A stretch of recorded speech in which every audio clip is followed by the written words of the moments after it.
It's that time of week once more for Muji and Dan to give you the comic store.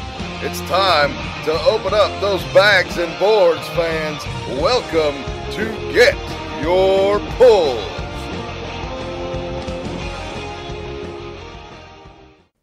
We're going to get your pulls, number 116. Once again, a Toddless Pod. That guy working for a living, that son of a bitch.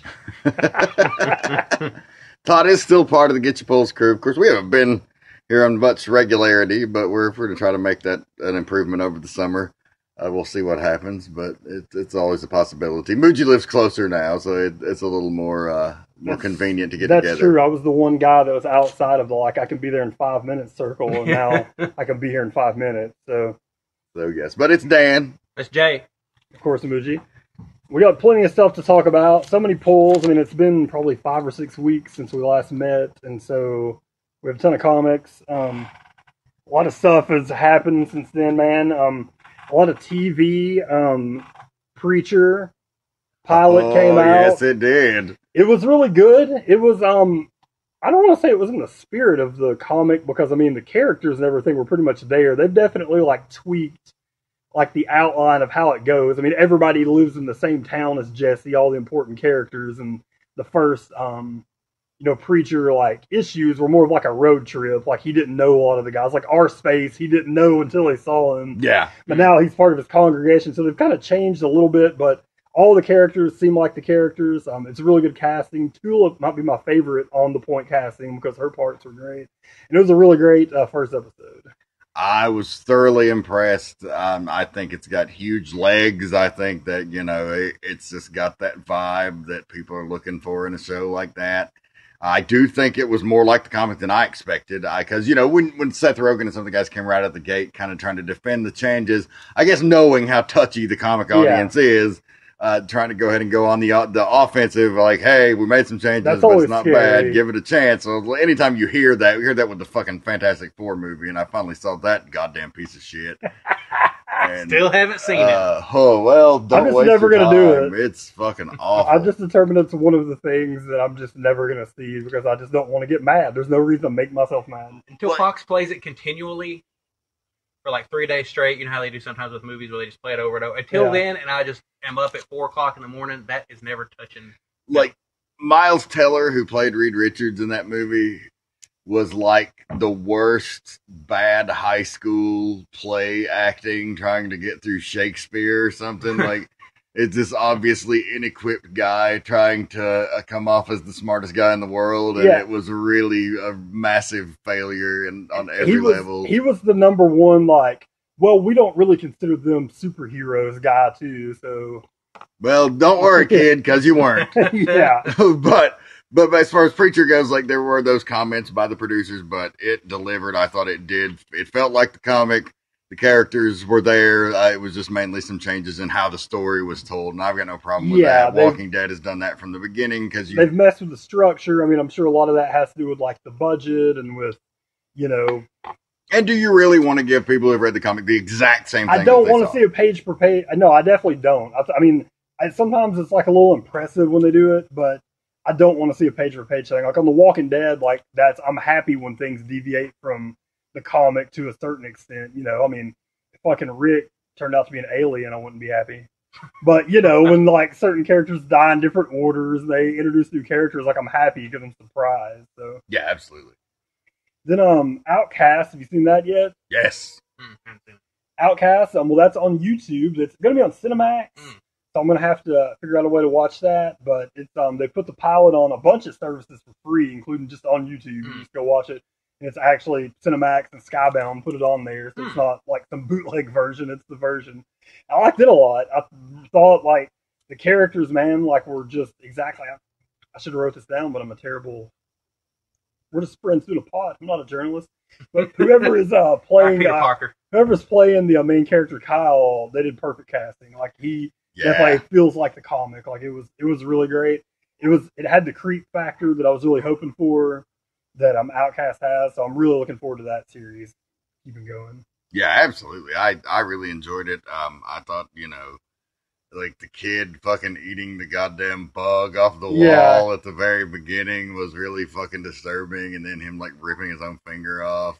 Yeah, and then when him punching the kid, I mean, in the comic it happens, but he thinks that the way that he has to deal with he thinks that the way, basically, if you haven't read Outcast, essentially what it is, there's this guy who, his mother was possessed when he was a kid, and basically abused him his whole life, and he couldn't figure out why, and then when he finally stood up for himself, he figured out that when he, by punching, her, and also happened later with his own family, that he somehow can, like, get rid of, like, bring these people out of their spells. And so he's just beating this little kid that's got to be like 5 or 6, like punching him over and over and over. Then the demons, I mean, it's a demon, there's a demon in the kid, so he's fighting back, throwing him up against the wall, doing all this.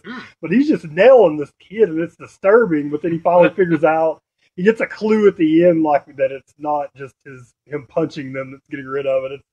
It's something a little bit different. So, but the whole time I was beating the hell out of people. Yeah, he's like, I just been beating up kids to get demons out. Turns out I could just bleed on them or spit on them or something and it gets them out, but whatever. Which I don't know if the bleeding on them is any less disturbing. Like, I don't have to punch them, but now I have to, like, drop my blood on their face. Like, but it was creepy in all the good ways, and I'm really pumped up for that. So far, Kirkman has really done a great job of keeping his TV shows like the comics and keeping them good. Oh yeah, Cinemax was like, "Oh, you have a new show? Well, hey, we'll go. You have a new book? We'll go ahead and write, sign you a deal for a show."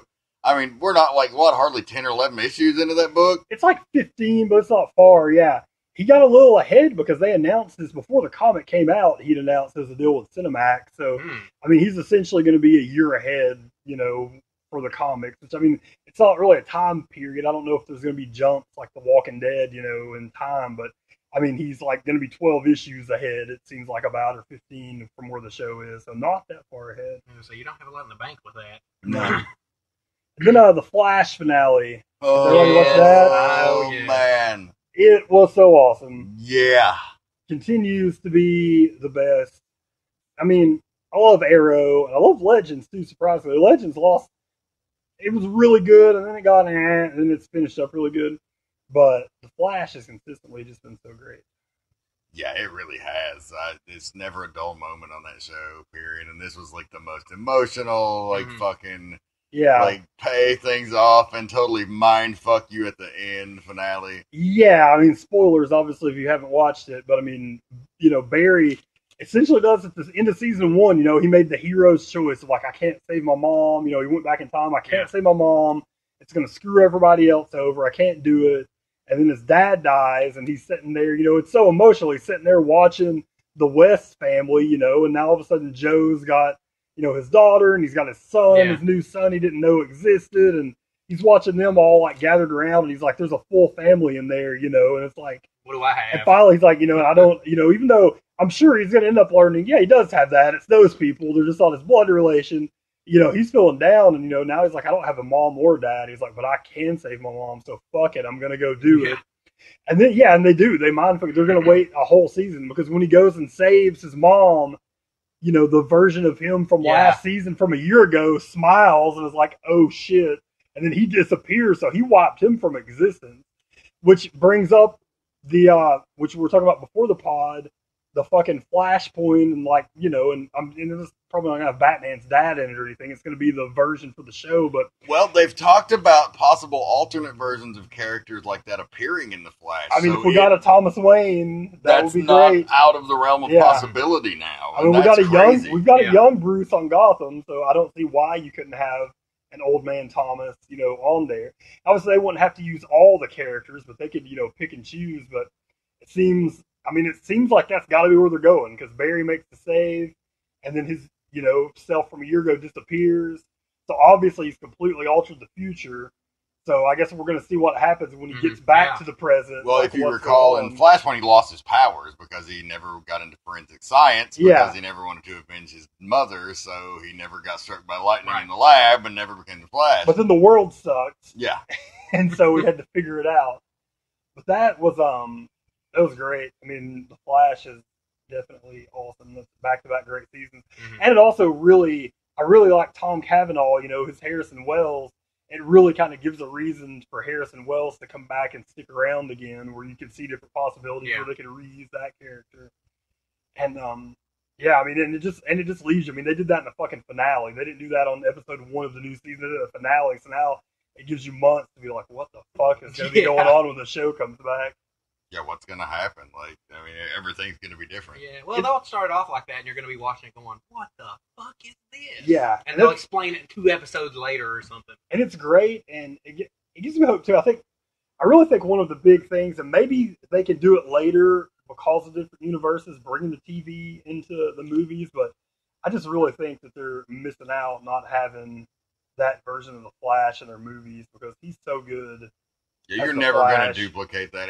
Any other Flash is going to be second fiddle to him. Which, I mean, they've already got things in motion. I know that the Flash movie hasn't actually started filming yet or anything, so they could always change it. I mean, I know there's major changes happening there right now. Exactly. Jump to another news story. Jeff Johns, who we'll talk about even more a little bit later, there's been a huge shakeup with Warner Brothers and the way that they're doing business with their movies. Jeff Johns has been promoted, which is going to be why he's not going to be writing any comics monthly moving forward. But he's been promoted to a new position that they made up for him, which is some sort of head of like movie creative, aka Kevin Feige of DC. Exactly. They've made him basically the Kevin Feige, which means now Jeff Johns is going to be helping them develop the movies, and he won't talk about it at all. He's like, I can't talk about the position, what it is. But there's apparently major shakeups happening because the guy. Rumor is Zack Snyder's out. Yeah, the guy who was over the kind of the movie division, they've moved him to a new position, so he's moved out of the way. And that is the big rumor, that where Snyder kind of was the guy shepherding the whole DC universe, where he, not only directed Justice League, but kind of setting the tone for like, this is what these characters should be. Now, they're obviously changing. They went back and reshot a ton of scenes for Suicide Squad, which the director of the movie, David Slade, is, denied, or not David Slade, whoever the fuck directed it, has denied what it's for, but great sources everywhere, like, they definitely added humor to it. Like, they definitely lightened the movie. Like, after the backlash of Batman vs. Superman and the success of the Marvel movies, they're like, they didn't change it completely, but they just wanted to add some jokes in there, which is all I've ever said. Like I said, as much as like I really liked Man of Steel, and I loved like 2/3 of Batman vs. Superman, there was so much good stuff in there, and that's been my thing. Like in both of those movies, I've said if they would have just added like 7 or 8 little like bits of brevity to these movies, they would go from being like really good movies to great movies.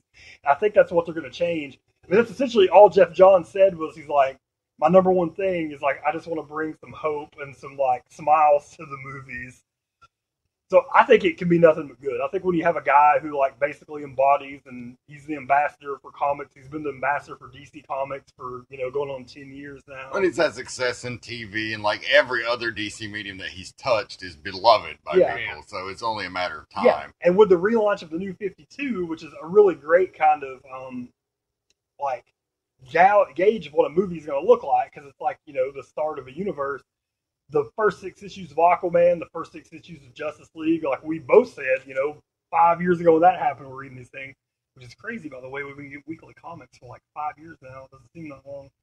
But those were like, it reads like he wrote a movie. Like the first 6 issues of Justice League is like, it seems like he just wrote the script to a Justice League movie. Like, this is how the Justice League meets.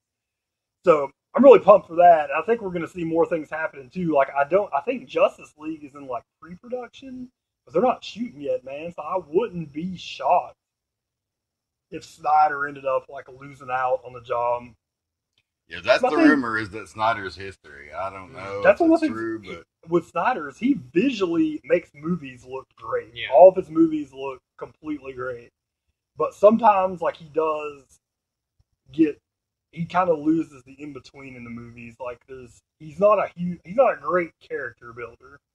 Like, a lot of the characterization that I loved about Batman and Superman and Wonder Woman, if I didn't know so much about them, like in that movie, it may not have like meant as much to me. But a lot of the stuff was like, you know this stuff. So you see like these different things that happen in the movie, and you're like, oh, but it's just a continuation of everything you know about Batman in your mind. If you were watching this movie and hadn't seen a Batman movie before, let's say you're 15 and you're just like, I like comic book movies, I'm gonna go see this.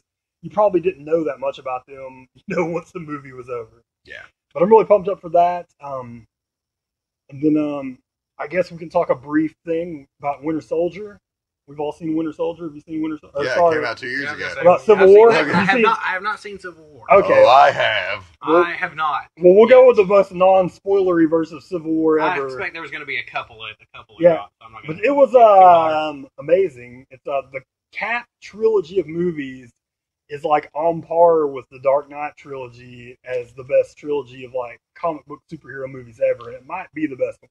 I think incredible. so. I think the Civil War was Marvel's crowning achievement cinematically so far. Like it felt the most like the Marvel universe, and you got a couple of like holy shit moments, that you totally weren't expecting. And there was one moment that made me jump up and fist pump in the theater. Like hardcore. It was the MFing Thanos moment. It was, yeah, absolutely.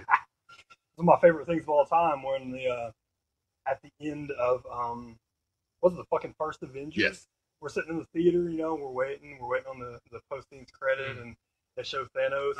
And Dan stands up, and I probably over-exaggerated a little bit, but he definitely stood up, and he didn't yell at the top of his lungs, but he yelled enough to where people could hear it. He goes, "Motherfucking Thanos!"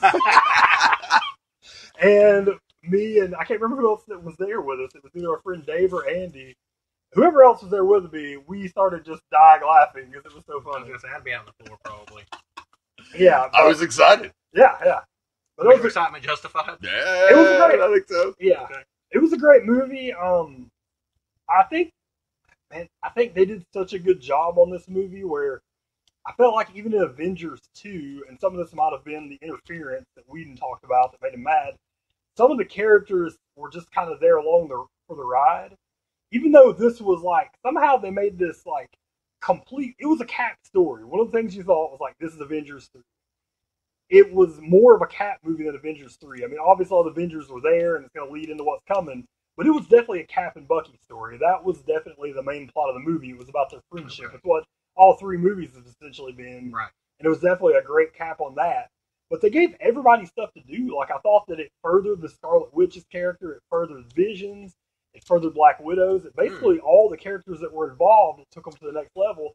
Introduced Black Panther, where Black Panther was awesome. Oh, yeah. I mean, obviously, Black Panther's in the movie.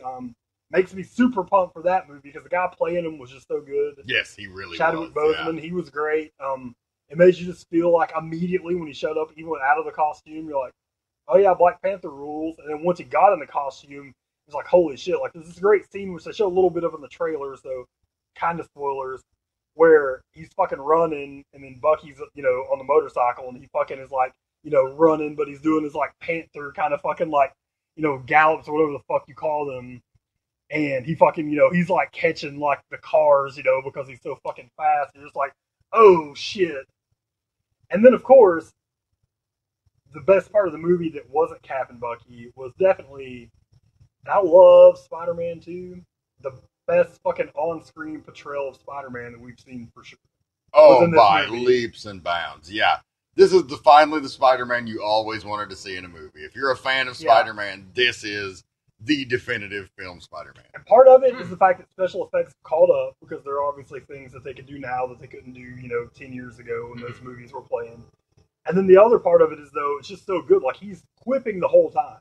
That's one of the things they never got in the old movies. Yeah. He would tell jokes and stuff. This is the Spider-Man from the comics. Like, he's making jokes every step of the way. And he's like fucking 12. That is fucking awesome. Yeah, he should be young as shit. Yeah. All he does is he's like supposed to be like a sophomore in high school in the movie, so he's like going to be like 15 or 16 when Spider-Man happened. But he's great. The introduction between him and Tony Stark is wonderful, where Tony Stark's like shows up and is like, he's like, they say, yeah, I know you're Spider-Man. Like, you quit trying to hide it from me. Like, I'm fucking Tony Stark. Like, I know you're Spider-Man. I know what you are. I know what you can do. Like, it's so great. And then Spider-Man's awesome. Like I said, they did a great job of him. He came into the movie and he was so awesome that it would have been really easy for them to find a way to like keep him in the rest of the movie, because obviously you're kind of sad to see him go. Mm-hmm. But he comes in, does his thing, he's out. That was really great. And then they left it in a spot where, not only you kind of wonder what's going to happen in the next Cap movie, but it did lead you to like, what the fuck in Avengers? Like, you know, like things are a mess now. Like, what are they going to do for Avengers? So it was perfect. It was that. Yeah, I mean, it was definitely. I mean, coming into this, I thought that probably Winter Soldier was Marvel's best movie that they've made, and then Guardians was probably second. And you know, my list, Guardians was the best introduction to any of the characters. The most fun movie, I thought. Oh, I loved it. And then Winter Soldier, I thought, was the most epic. And then this, I thought, was like, you know, just Civil War took the cake. It was now the new most epic movie. And the whole time was great. It was also a movie that lasted like 2 hours and 45 minutes. Oh, damn. But it fucking didn't feel that way at all. Like, you were like, it's over. Like, I can't believe it's over. That's cool. Already. There's nothing worse than you're sitting there. It's like, I kind of wish it'd be over so I can just go to the bathroom. Yeah. That's a great way to judge a movie, too, is like, even if you're kind of liking a movie, if you like look down and go, shit, there's an hour left of this movie, you know, it's whatever. But this movie was, like I said, exactly the opposite. This movie, by the end of it, you were just like, huh, movie's over. What the fuck? Like, damn, I want to watch it again. Oh yeah, it was perfect. I'm just glad to hear that it's a Cap story, because I was kind of, you know, had the concerns too that it was just going to be like another Avengers movie or something. Yeah, I mean, there's definitely dynamics from the Avengers, and it definitely, you know, boils down to like a, you know, who's right, who's wrong. And they definitely bring up things that have happened in the other movies and stuff, but like I said, in the end, it really is more of just a Cap and Bucky story. And then I would say Black Widow probably plays, you know, the next biggest role in the movie. Oh, that's good to know. But then, of course, she was, you know, important in Winter Soldier as well. She plays a really important part too. Like I said, and then the introductory, they furthered the Vision. They furthered the Scarlet Witch. Scarlet Witch was badass in the movie. They definitely did a great job with all that. But that's it for the movie news and the TV news. Guess we'll go ahead and get some polls. Well, we'll briefly address the outrage over Captain America. I before we go, since we're already on the topic of Civil War. Kind of polls. I didn't read. I'll start out by saying I didn't read the whole comic, but I did read. They did post online like the last 5 or 6 pages, which is what the outrage was about. And I've got weird, differing opinions on this thing. And if you don't know, spoilers. At the end of the newly launched, this is very important. This is the first issue of a comic, the new Captain America comic, where, you know, Steve has been de-aged again. The dream of the Boca Avengers has ended for now. One day it's going to happen. And I will join them on the Boca Avengers. Yes. But he's been de-aged, like always. Also, some sort of cosmic cube technology helped de-age him, so that's important to remember when you think about what happens here. And so, now there's 2 Caps. Falcon is still Cap, because, you know, who cares? Might as well have 2 Caps. You've got 2 of fucking almost everything. Can't go back to being the Falcon, I guess. It's Falcon in the movie, and Falcon in the movie is really cool. And if they wrote him like that, he could just have his own comic all day and be Falcon. So we won't get into the topic of like why they need to be someone else. Like why, if you're one of these characters, do you want to be Cap or you want to be Iron Man? We've already got your own identity, but that's neither here nor there for this. But anyway, so we got 2 Caps running around. Apparently pretty standard, from all the reviews and everything, it's pretty standard Steve Rogers tale, you know. Of course, Hydra's coming back. The Reds. A cool idea I heard was that there's factions within Hydra where Baron Zemo and the Red Skull are kind of battling for control over. Oh, that's cool. That's a cool setting storyline. And then at the end of the book, the big things happen. They bring back a character from the 70s that was one of like Cap's friends. And so they're on a helicopter, and he shoves that guy off the helicopter and then raises his fist and says, Hell Hydra. And that's really like the big controversy. And so I guess we'll address first just the actual controversy itself. I think the reasons people are offended are silly, and I totally understand everybody has their own personal reasons for being offended. And obviously, you can't put yourself in other people's shoes over who's allowed to be offended over what. I know for some people take more things personally than others, but in this situation, the major offense is that Captain America, you know, created by Kirby and Ditko, 2 young Jewish men, has always been, and was especially back in the 40s, you know, this huge, like, Jewish icon. Like, he punched Hitler, you know, a year before the U.S. entered World War II. Like, they made a statement back when it was a little dangerous to actually make a statement, because the country was kind of torn. You know, we didn't know about the Holocaust, so the country was kind of torn on whether we should even interfere with, like, what the Nazis were doing, you know. So they made a huge political statement. So he's always been a hero to everybody, but especially to like the Jewish community. And so people have tried to put that as like kind of the outrage, like how dare they disrespect, you know, the legacy of these guys and disrespect the Jewish community. Then the interesting thing that's happened is people posted a bunch of stuff online where Kirby was involved in a storyline where Captain America was a Nazi in the 60s. So there you go. And then and he was actually a Nazi, not just in Hydra, like he had a swastika, you know, now that they've tried to separate the two, even though we all know Hydra is just a cheap version of Nazis. Like Marvel can say they're not all they want, but you can't change that. But then it seems to be mostly non-Jewish people offended. It's just people offended for Jewish people. Now, I'm sure there's some. There were a couple, like I think the Jewish League, you know, one of these like official like Jewish groups did come out and you know decree the thing and say, you know, that's not really cool. Like they weren't like fuck you Marvel, burn Marvel in the street. They were just like, you know, we're a little disappointed in that. Yeah. And they had the right to be, you know, because I'm disappointed in a little bit, you know. But like it's comics, you want to see where it goes. It's a storyline. I think it's a fucking terrible idea for a lot of reasons. I think it's hilarious. It's hilarious that Marvel has finally done one of these things that they claim is not a stunt. That they claim is not for publicity.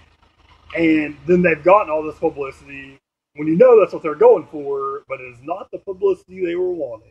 Nope. It was absolutely not the publicity, and I'm really curious to see how fast they backtrack on it. You know, like because I'm sure they had the storyline planned for a certain amount of time, and because of their attempt to grab the headlines here, now they've got everybody worked up into a tizzy, and you know, like, even like Nick Spencer's getting death threats and stuff, and that's not cool. But you know, I do think it's funny that they're kind of reaping what they've sowed with this. Yeah, absolutely. Their whole, like, this isn't a gimmick, this is like the natural progression of the story thing, which always seems to coincide with somebody going on The View to announce it, which screams gimmick to me. I mean, this time it was just, you know, people, you know, talking to like all the major newspapers, USA Today, Hollywood Report, all these different places had, you know, picked this up as a story. And it is funny in the one way that they've done that. Another way I do see, I'm not particularly interested in the story. Like I'm, you know, even no matter how it plays out, like I immediately think, well, I know how it's going to end. Like he's not really going to be in there. So it's just not interesting to me because you know where it's going to go. Next, moving on to the pulls. I got so many. I'm going to briefly go over some stuff. I've been reading all sorts of collected editions. I briefly started DMZ, really liking it so far. Read the first hardcover vid. It's like the first 10 or 12 issues, I think. There's like 5 of them. It does the whole series, so liking it so far. It's really cool. I picked up the Rocketeer Cargo of Doom. Sounds like an odd one to pick up, but I was at a used bookstore and saw fucking Mark Waid and Chris Samney were the creative team, so this is pre-Daredevil. That's the thing that brought them together, and it's really great. I mean, you know, the Rocketeer is an alright movie when I was a kid. It's not any sort of thing that I'm getting pumped up about the Rocketeer, but it was a really awesome story. It was really good. I mean, it was Waid and Samney, so it definitely was great. Same, you know, good writing, and obviously the art was fantastic. And then also picked up the first hardcover collection, which covers like the first 10 issues of the Wicked and the Divine Image series from Kieran Gillen and Jamie McKelvey. And it is great. It is an awesome comic. It's one that just for budgetary concerns, I didn't pick up as a series when it came out. I was like, I'll wait until it comes out into a sweet hardcover. And so that's what I did. It's awesome. The gimmick of it, basically, if you've never read it, is that the gods get to come down to Earth ever so often. It's like every 90 years, but they only get to live for 2 years. And in this thing, they're pop stars. It kind of quasi explains why all the, like, you know, good pop stars of like the 60s died when they were like in their 20s and stuff like that. You know, they basically come live, you know, as gods for 2 years and motivate everybody and, you know, are inspiration for everybody. Then they're gone. And then they choke on their own vomit. Yeah, basically. And it's people and it's people who just don't realize it's like they're alive for, you know, whatever. Like they're all like in their like late teens or early 20s. I can't remember exactly. And it's like a flip. Like this one god comes to them and basically reminds them who they are. And they're like, oh yeah, I'm this person. And then they get their 2 years and it's over. And then, of course, by the end of these 10 issues, at least one of the gods has determined, like, this sucks. Like, I don't want to die in 2 years. Like, how can I figure out how to stay alive? It's like, oh, I can take the life of one of these others and I get their years. So that's kind of the gimmick of the book, is like who's killing the other people and taking their life so that they don't have to just live for the 2 years. But it's like Highlander, kind of. It's really awesome, and it's a really beautiful book. The art in it is just so fantastic. So that's it for there. We're gonna go to comics, man. We got so many comics to talk about. The tall stack, Muji. I've got to go through these really quick. I mean, what I say, these could all be a pick of the week, and I wasn't just kind of joking. Like, these are all, well, actually, there's a couple at the bottom that wouldn't be. But these are almost all things I would call the pick of the week. A couple of books that finished up: Martian Manhunter number 12, Omega Man number 12. Both awesome. These are the issue 12, so they finished their runs, the complete stories. Two of the successes from the DCYou initiative that happened like a year ago that got to play out. Basically, we're almost tryout books for Tom King. This is a great book, and it earned him to where he's going to get to write Batman the twice monthly during Rebirth. And then Rob Williams, who wrote this awesome Martian Manhunter, is going to be writing Suicide Squad with Jim Lee on the art. So, if nothing else, it got them both really high-profile, awesome jobs at DC, and two series I really love. Superman American Alien number 7. The end of this, great series. You get some sweet jock art in this last issue, so it's always something to look forward to. Ended on like a really good note. Really happy with that book. And I'm going to move on to the launch of the Marvel Black Panther comic. The first 2 issues of it have come out since then, and I've liked it a lot. It's so far a really, really good take on the Black Panther, so I've liked it. Couple of more Tom King things here, man. Sheriff of Babylon. It's been really good so far, man. And issue 6 is just like rips your heart out. Like, it's damn it! That's the one I didn't put those back in your pile because I still haven't gotten to them. I put them at the top of my read pile. So now you got the whole first 6 issues, like a whole arc. And it's awesome. It's so good. Like the whole time, like bad things happen, but not to like the characters you care about. And finally, it does, and you're just like, oh no, So that's great. Moving on to Vision, man. Love that Tom King's gonna be the Batman writer because he's so good, and good for him for getting the DC exclusive contract. But the sadness is this Vision's only getting 12 issues because of it, and man, it's Marvel's best comic. It's so good. Issue 6 is great. Issue 7 is one of the best comics that I've read in a really long time. It basically explores the origin of the Mrs. Vision, and kind of, maybe gives you some clues as to like what has made her so uneven. Between these 2 books, I get them a little confused. It basically explains everything that happened of why Vision created his family and all that. And then issue 7 is a little bit of that, and mostly just his whole relationship with the Scarlet Witch from beginning to end, and everything that happened with it, and like why, a lot of this you've seen play out over Marvel in history, but then in this one you get to see all these different things go through. And then by the end, you get to figure out like a really important part of what makes like the Vision family. And it's just a fantastic one, man. It's another Tom King heart wrencher. It's another one where if you read this book and shed a bit of a tear, like I wouldn't call you any less of a man. Another few ends, man. The last Snyder Capullo 52 came out too of Batman, which was a pretty decent issue of James Tynion written. The last Snyder Capullo Batman, though, man, so good. So sad that it's over. It's so happy to get to read. It comes to such a great end, and yeah, it's just so good. I won't talk about that one, even though it's great. A couple of minor picks of the week. Criminal 10th Anniversary Edition. It's awesome. You basically get, one of the awesome things about Criminal is all the books are different, and you kind of have some different characters that, cross over throughout Criminal that you get to see. But then one of the main characters, I can't remember his name, the fucking Lawless. He's you basically get to see like his whole origin story of a kid and like how he was raised, and it's another comic within the comic, like the last Criminal was. Like a lot of this issue is him going from like going to comic stores and trying to put together these missing issues of this little story that he's reading. And so you get to see that in between the comic, and then you get to find out essentially like what made him the way that he is. And it's a fucking great one. I think it's really awesome that even though they're not doing full big criminal stories, that Brubaker and Phillips are, I did call them a criminal story there. The Brubaker and Phillips are throwing in these little one-shots just to keep the criminal universe alive. Is that what happens when somebody fucks you over, but you still find it somewhat amusing? So you're like, that motherfucker was totally criminal. Yeah, exactly. That was criminal of you, man. Like, yeah. And then for next pick of the week, Justice League number 50, which somebody else has read, so I won't super spoil, even though if you just read the Rebirth news, it spoils kind of some of the big things, but it basically ties up a lot of stuff, kind of like you get kind of a preview of what may have happened to New 52 Superman. You get to find out all sorts of awesome stuff.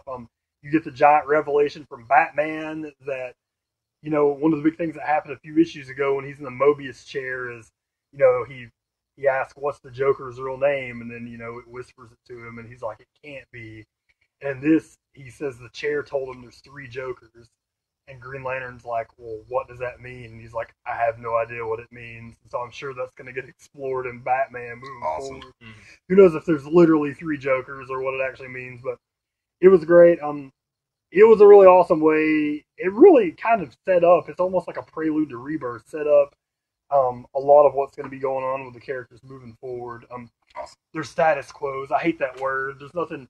Every comic reviewer on the planet, I dare you to write a fucking week's worth of reviews without talking about a status quo shift.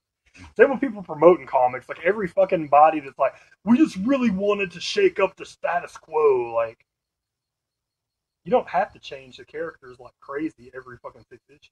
No, just tell good stories. Yeah, it's like, you can change them if it's natural, but like, you can also... That's why, I think that's one of the reasons that you don't get these really awesome, long, sustained runs. Like, I would say, like, Azzarello and Chang's Wonder Woman New 52, one of the best New 52 books.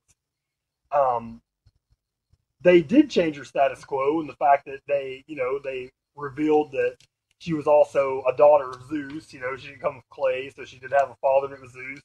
And that she was, you know, had been kind of trained to be the new god of war. But that played out over fucking like 40 issues or 36 issues. It wasn't like 6 issues in, you're the god of war now, and then 6 issues later, then we're like, okay, now you're a dude, and then 6 issues later, they're like, okay, now you're the president, and that's the fucking way that I feel like a lot of these books are now. Every story has to be like, we just want to do something bold and dangerous and something, you know, to change the character. And they don't give things time to play out. And the pick of the week, DC Universe Rebirth, number one of one. I don't know why they numbered it. It's just special. But good grief, this is good, man. Like, by the end of it, I didn't get a tear in my eye, but I got pretty close. Like, I got pretty emotional. Like, this is a book that, like, when I read it, I went into a room, like, no phone, no music, all quiet. Just sat there and read it and took it all in. And it is so good. Jeff Johns, he said he's going to be back sooner than later to write comics, but because of, you know, his new position, like in Warner Brothers, he's not going to be writing monthly comics for a while, which is pretty crazy to think that there's a DC where Jeff Johns isn't writing monthly comics right now. But, I mean, he's going to be stamped all over all the books. Apparently he had meetings with all the editors and creative teams to kind of like flesh out what they want to do with all the characters, which I really almost feel like Rebirth is, the New 52 is more of like what Didio saw the characters as. But Rebirth is what Jeff Johns kind of sees the universe as. Which seems to be just the universe he grew up on, which it seems to be what the majority of fans want. So I think, but it's with a little bit of a twist with like some of the New 52 stuff still intact.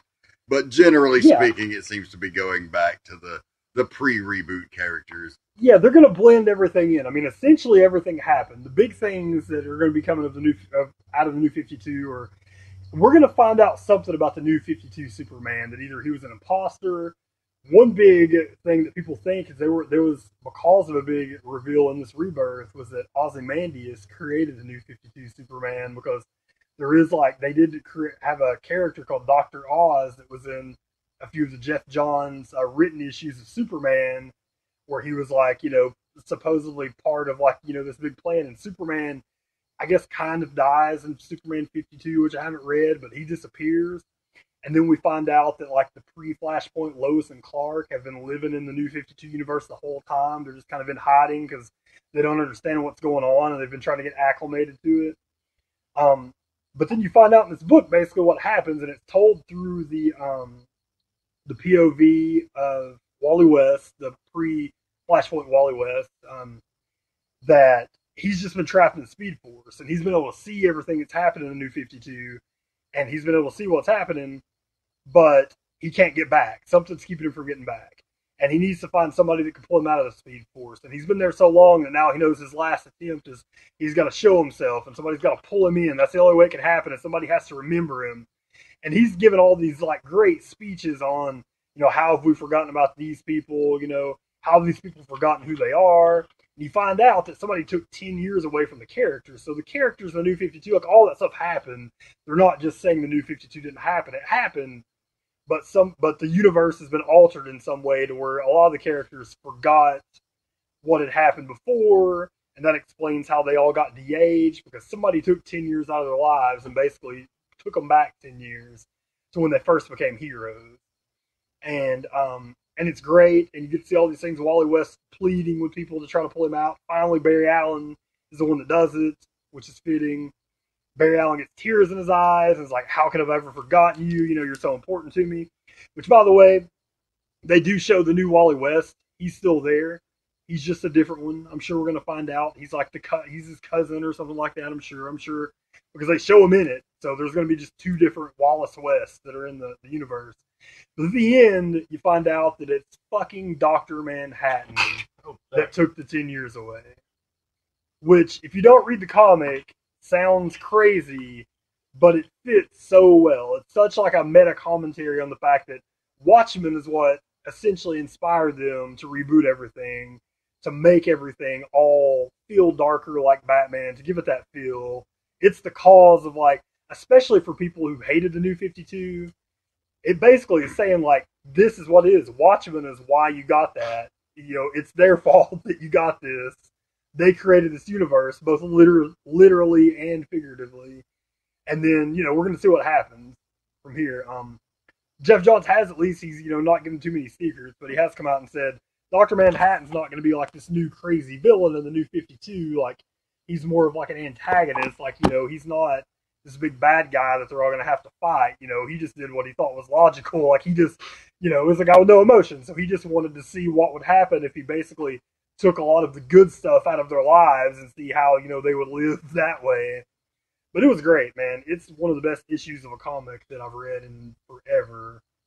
Can't wait to dig into that one, man. Yeah. And all the, and everything, all the, things that I felt about the relaunch with Rebirth and everything, where I was a little afraid, like, if it's anything like this, then it's going to be worth it. All right. Well, I ended up with a stack of pulls myself since the last time, and I haven't even collected this week, and I had like a $50 tab the last time I was in the comic store, so I got quite a few. Lots of great stuff to talk about. We'll start over since I just got back from my Disney vacation, and we'll talk about The Haunted Mansion, numbers 1 and 2, written by Joshua Williamson of Nailbiter fame. Yes. He's your Flash writer. No, that's going to be great. Yeah, he's DC exclusive once this Haunted Mansion's over, so Flash is going to be his main thing. Well, this is just a mini series, and I'm a huge fan of the Haunted Mansion. I think going back to when I first went to Disney World as a kid, like 3 years old, is one of the things that captured my imagination like nothing else I'd seen at that time. And I think it's probably like very much responsible for me leaning in towards the occult and the supernatural and being fascinated with that kind of stuff my whole life. Well, if you're a fan of the ride and the story, there's like several different pieces of lore that they've used to create the attraction, and it's kind of evolved over the years, and some of it kind of connects together and some of it doesn't, and some of it's changed. And so what he really did with this was kind of tie all of that in together into one coherent story. And it's really a lot of fun. If you're a Disney nerd, you definitely need to check it out. But if you're just looking for like a whimsical, it's got some horror themes and it's got some comedy and it's got just that classic feel. It feels like a Disney story. And Joshua Williamson does a lot to make that happen. So I really give that the highest recommendation possible. The Star Wars universe, man, there were some really strong books out of the Star Wars universe. Darth Vader number 20 was quite fun. That's coming to an end sooner than later. It is, yes. Is it? Yeah, that has been announced. And even though it's a great seller, they're just done with the story, and they didn't You give a little bit of respect to Marvel for doing that. Yeah. Not trying to keep it going. Pile of crap on it. Yeah, they said they're done with the story. Like, there's a very good chance a Darth Vader book will come back later, but right now they're done with it, so they don't feel the need to force it. So happy with that. Yep. Great issue. I know you got it as well. I'll let you talk about it a little more. But it was fantastic. Obi-Wan and Anakin, this miniseries is starting to wrap up. Just more on the whole evolution. You get to see some of the lost years of Anakin under Palpatine's manipulation in the shadows while he's in the Jedi Council in the school and actually training. So very cool to see some of that unseen years of Anakin. Some of that really good stuff you would have liked to have seen but didn't, and instead you just saw him writing some sweet 12-year-old poetry to Padme. Exactly. And then on to the DC universe, the Flash, 50 and 51. 50 was a huge issue. It was an oversized issue with a big $5 price tag, but it was great. Quite enjoyable. You see all of the bad guys, the rogues, are end up working for somebody, and it's revealed that it's the Riddler. And in 51, the Riddler pretty awesome. and the Flash have a little. It's just kind of space filler issues because they kind of already ended up the big story before this whole run ends and Rebirth starts. So just kind of a little space filler. You get a cool little one-off where the Flash and the Riddler go at it, and it's cool. So I enjoyed that, and I didn't get to 52 yet. Jay has that, and he's going to talk about it.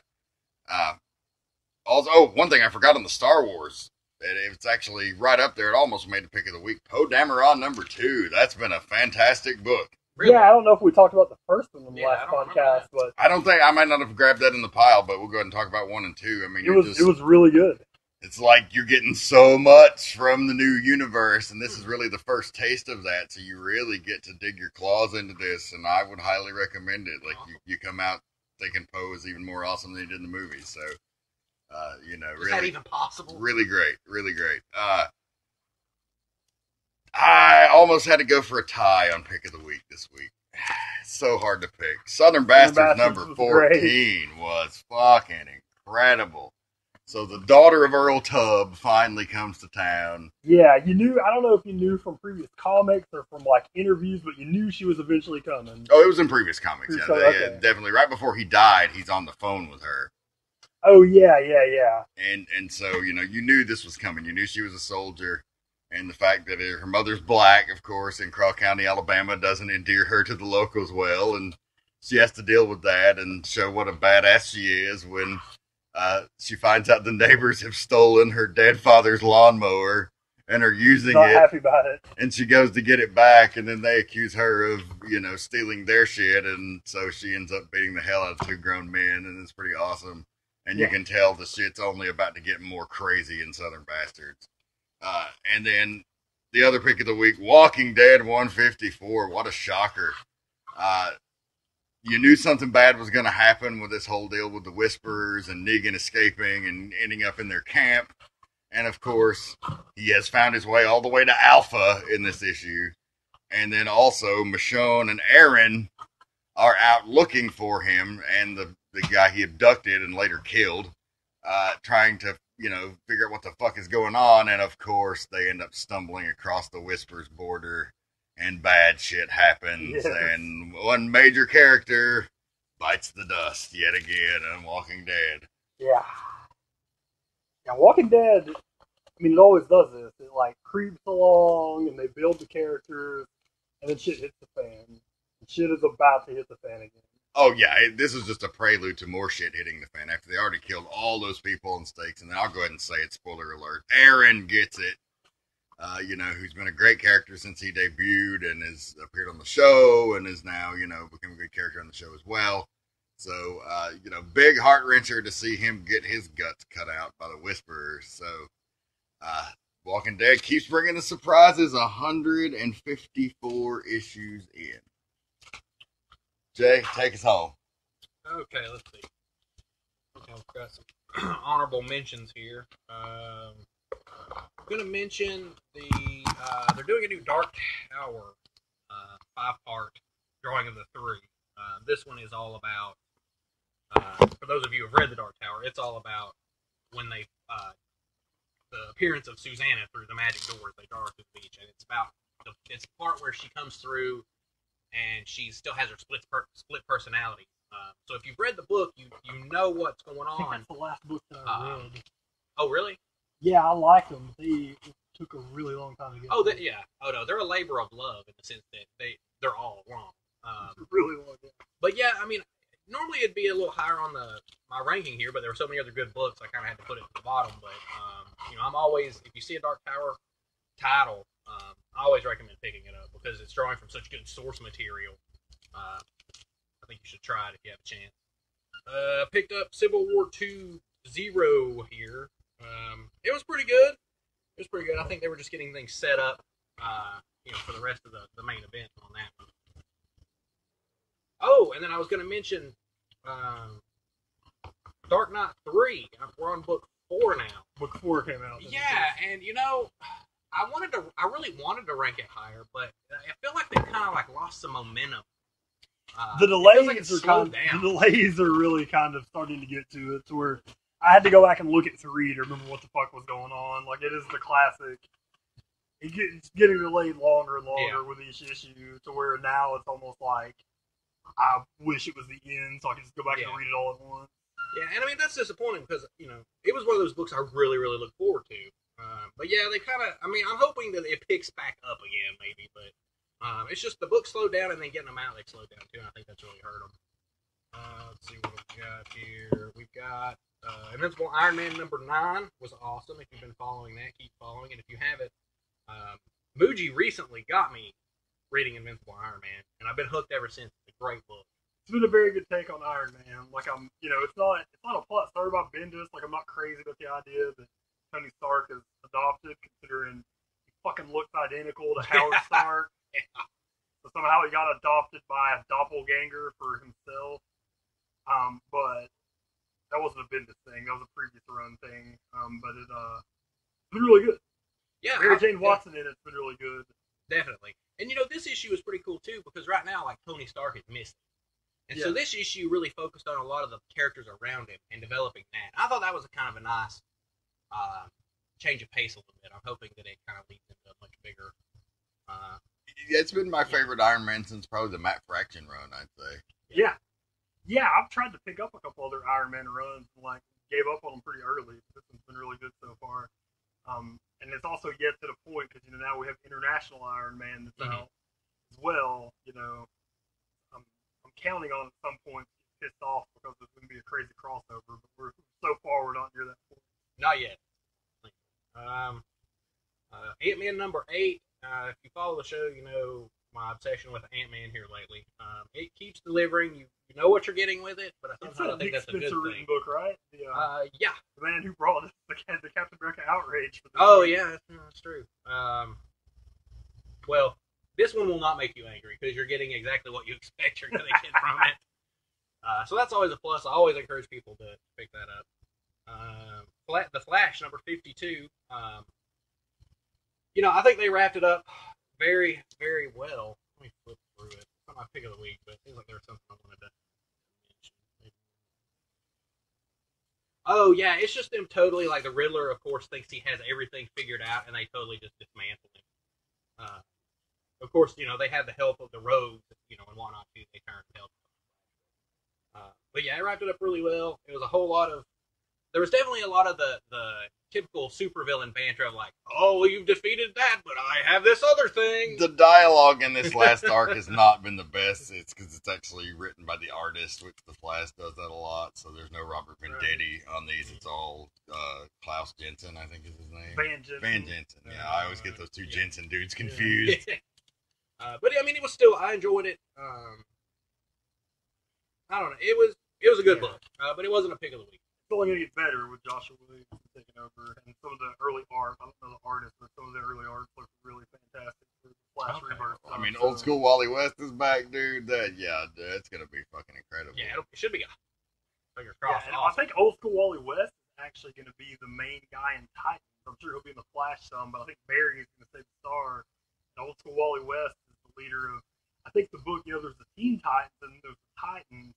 And I think the Titans, Wally West is going to be a team that they're going to actually be trying to get to the bottom of the Rebirth mystery of what happened. I mean, they don't know it's Dr. Manhattan, so I think a lot of it's going to have to do with that. Okay, this is my next pick of the week. Picked it up yesterday with Star Wars 19. I don't think you've read it yet. I'll try not to spoil it too bad.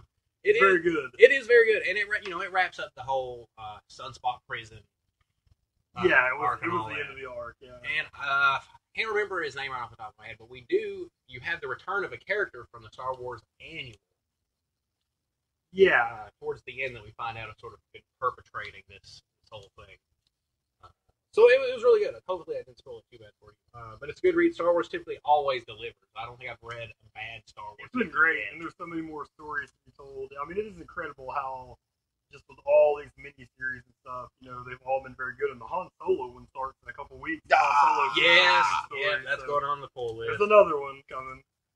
Okay, and then finally I've got my pick of the week. We've got Old Man Logan #6. Got Lemire on it. Right now, we're in part 2 of their next story arc. Logan has went to Canada to find, went north to find Maureen, who would become his future wife, because he's decided he's going to protect her as a kid, since he couldn't protect her in that alternate future. So he goes up there, starts making pals with the local town folk and all that. And then if we start right through the middle of the book, all hell breaks loose. The Reavers show up, and there's a whole lot that happens with them. There's a whole lot of cool interchange. But yeah, it was a really good book. It's still, for me, delivering. I think they haven't put out a bad issue yet, and I think they really are adding to the depth of the character. Because we all know at some point, like, the original Logan Wolverine is going to come back. He's not going to stay dead. But I'm hoping some of this character development will kind of.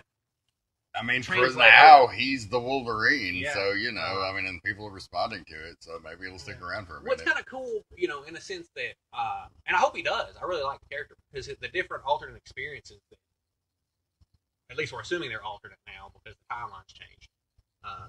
Really put a lot of depth into the character, and I really enjoyed it. And so far, it's delivered for all 6 issues. So that is my pick of the week. There's a heavy rumor that Wolverine 3 is going to be Old Man Logan. So I've heard that rumor as well. That is a rumor going on right now. I mean, that would be pretty badass. Yeah. I mean, that's something different that they haven't done, and with the way the movies work, now Wolverine movies kind of being their own thing. I mean, obviously they're part of it, but they're kind of their own thing at the same time. I mean, they really have the freedom to do something like that if that's what they want to do. Oh, absolutely. Yeah, and that will add a little bit of extra, because everybody from the movies at least knows who the character Wolverine is. But I think that particular storyline will be able to add, because I'm assuming probably Hugh Jackman is still going to play Wolverine. Yeah. Supposedly his last Wolverine, but there's been like 3.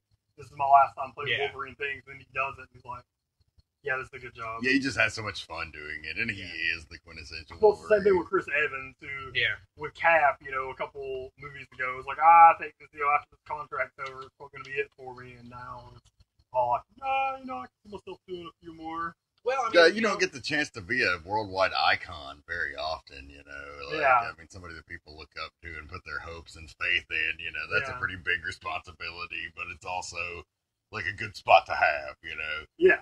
I mean, you in those kind of roles, you become somewhat a little bit of history, because like 100 years from now, there's going to be some kind of comic book geek somewhere that's going to be like, oh yeah, Chris Evans, it was the best one I've ever seen, or whatever. For sure. But yeah, definitely, I'd love to see Hugh Jackman do the Old Man Logan story plot, and then end it after that. I think that would be it would be a great way for him to say goodbye, and it's got that great tragedy. Not that Wolverine does, like his whole history is full of tragedy, but the one great tragedy of him like getting manipulated and killing all the X-Men is so deep for that story that like it really works. It like he hasn't popped his claws in so many years. He's going to get away from it, and like that's all like a huge selling. Oh yeah, well, movie, and then too, you at that point you'd be dragging the Hulk into it as well for the end of the movie. So it would be great. Yeah, for sure. But that's going to do it for this week's edition of Get Your Pulls. Yeah. Muji, any final thoughts? No, just get your pulls.